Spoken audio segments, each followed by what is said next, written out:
Data suggests Americans are stocking up on products before the effects of President Trump's tariff set in and, as economists predict, increase prices. National correspondent Atra Al-Nashar has a closer look at this and what the head of the Federal Reserve says about the impact of tariffs.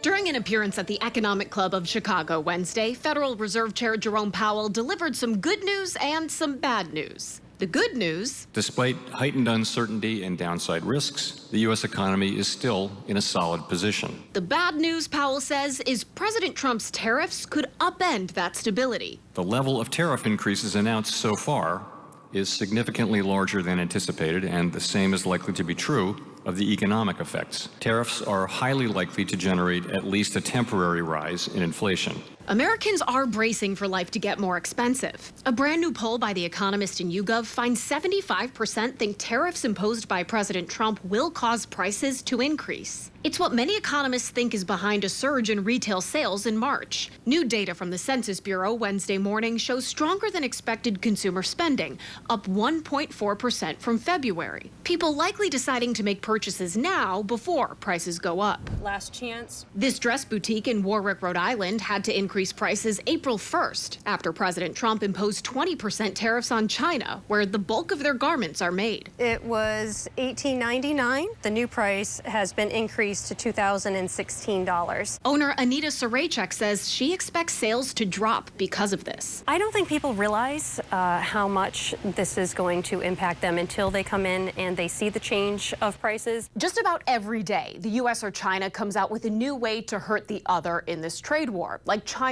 restricting exports of its rare earth minerals. And naturally, the longer this standoff lasts, the worse it gets for everyone.